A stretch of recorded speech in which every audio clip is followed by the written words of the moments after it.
Hi everyone, I'm Douglas Burberry and I'm a scholar of history in Tasmania. And this is the next in my series of videos on the topic of Tasmanian history. I'll tell you what, these videos are pretty difficult to make. I didn't know how they would go. I thought they'd be, I don't know, halfway between easy and difficult, and pretty much, yeah, that's how it's turned out to be. But anyway, I'm doing my best. I'm gradually covering a few of the topics I want to cover.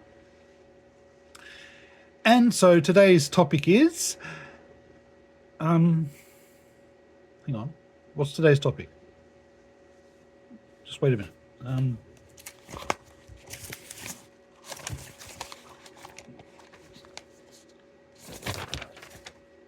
No, I've done that one. This one, here it is.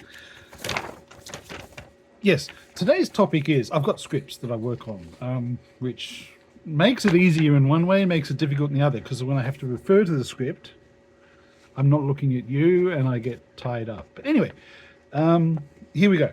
Today's topic is something I've often wondered about, and I'm sure you've wondered about it too. So we're going to find out the answer.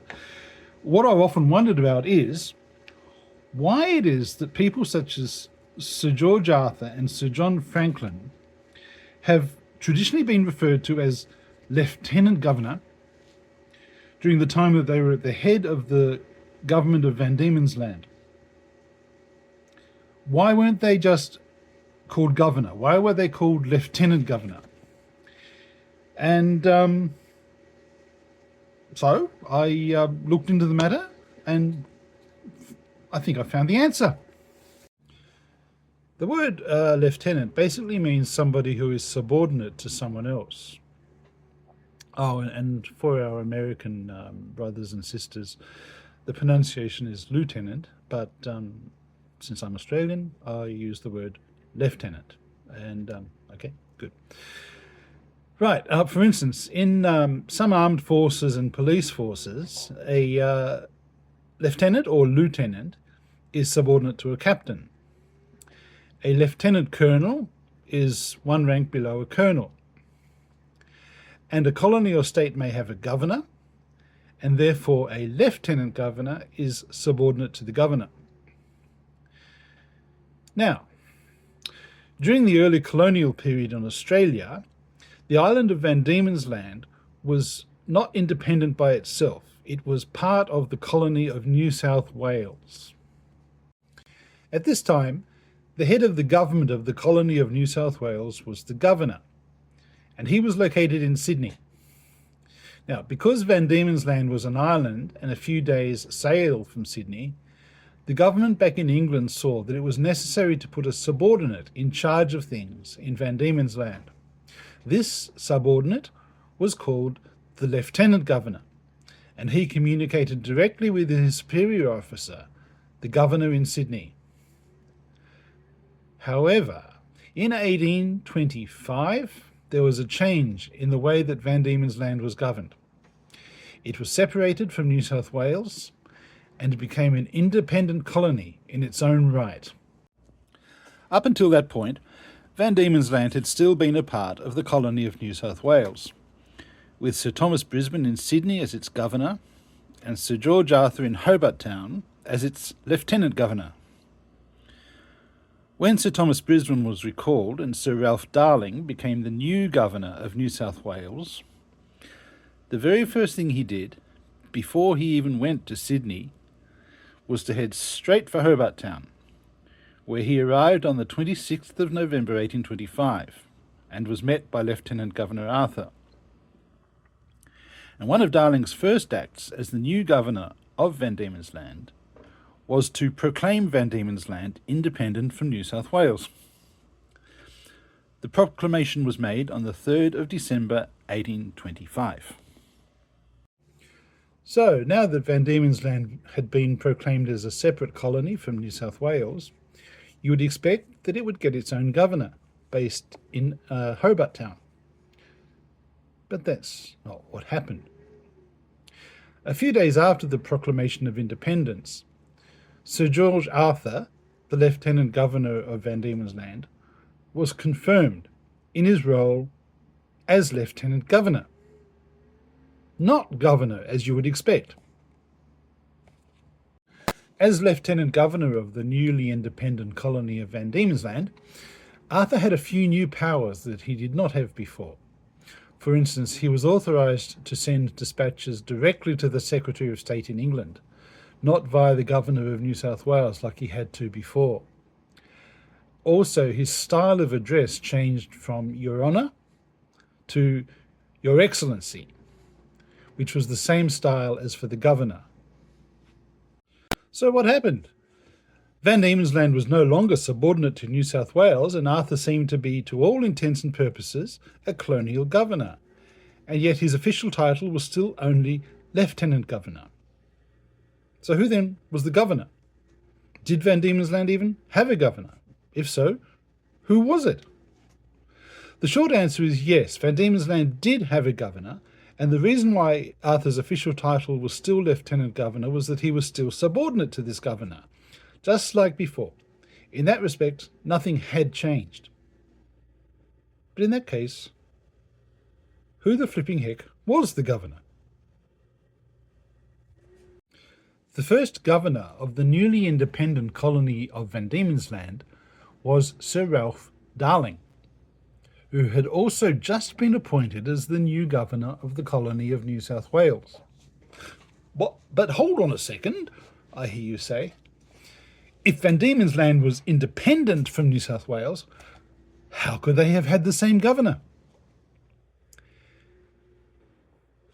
The answer to this is in the difference between a political union and a personal union. New South Wales and Van Diemen's Land no longer had a political union because Van Diemen's Land had become independent. However, the role of governor of both colonies was still personally united in Sir Ralph Darling. Here's another example which shows the same thing. Queen Elizabeth I of England was Queen of England. At around the same time, her cousin James VI was King of Scotland. At the end of her reign, Queen Elizabeth I of England nominated James VI of Scotland to be her successor. But although James became King of England, the two kingdoms of Scotland and England remained separate, so that James was simultaneously James VI of Scotland and James I of England. This is a historical example of a personal union without a political union. The personal union of Sir Ralph Darling as governor of both New South Wales and Van Diemen's Land, without a political union between the two colonies, is another such example. Okay, so this shows how Sir Ralph Darling could be governor of both New South Wales and Van Diemen's Land at the same time, even though the two colonies were politically separate. Okay, so it's possible. But was that actually how it was? To answer this, we need to look at the official proclamations which were made at the time that Van Diemen's Land became independent. You can read the text of these proclamations in the newspapers at the time because they have been published on the Trove website. However, I'll give a summary of them here. To start with, let's have a look at the issue of the Hobart Town Gazette of the 3rd of December 1825 and go to page 1, where you can see the text of Sir Ralph Darling's proclamation of the independence for Van Diemen's Land.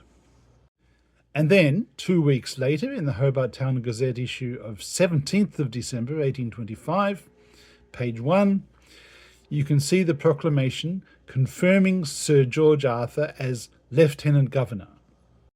This second proclamation confirms that Sir Ralph Darling was appointed by the King to be governor of the independent colony of Van Diemen's Land.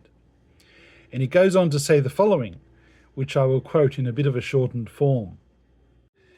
In the event of the absence of His Excellency Ralph Darling from this island and its dependencies, then all the powers and authorities granted to His Excellency Ralph Darling are thereupon given and granted to the Lieutenant Governor of this island and its dependencies. This really is the crux of the whole issue. In other words, whenever the governor is not personally present in Van Diemen's Land, his duties are to be carried out by the Lieutenant Governor. And this answers the question.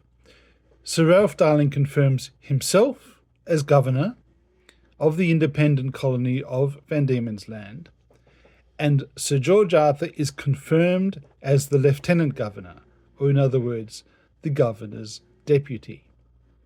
And whenever the Governor is not physically present in Van Diemen's Land, his powers and duties are to be performed by his lieutenant. There is one thing that I do want to note here. The Wikipedia article on Van Diemen's Land does say the following. Quoting here, on 3rd of December of 1825, he, meaning Darling, proclaimed the establishment of the independent colony of Van Diemen's Land, of which he became governor for 3 days. The Wikipedia article cites a source for this.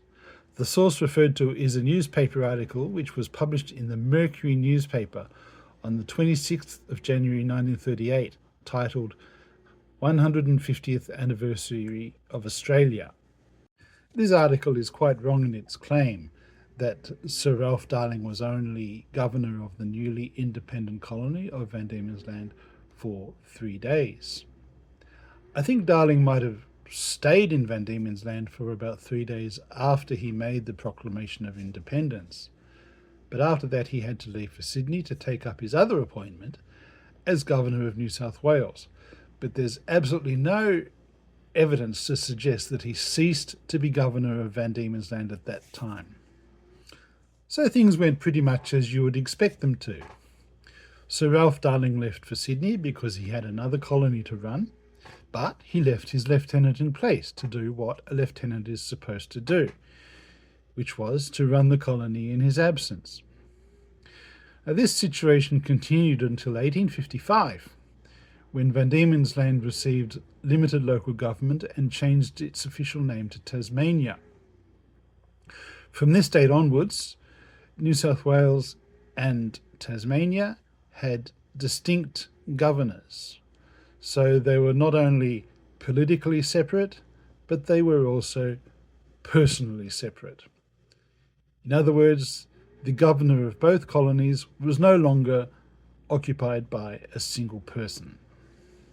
There actually seem to have been very few, or maybe even no, cases where the governor of Van Diemen's Land came back down to Van Diemen's Land to exercise his power. He seems to have been content to stay in New South Wales and leave everything in the hand of the Lieutenant Governor. Although there may have been cases when the Governor did come down, I'm just unaware of them. If you are aware of any such occasions, please let me know in the comments, because I'd be interested to know. So that's the answer. Sir George Arthur was called Lieutenant Governor because he was subordinate to the Governor of Van Diemen's Land. And the Governor of Van Diemen's Land and the Governor of New South Wales were the same person up until 1855.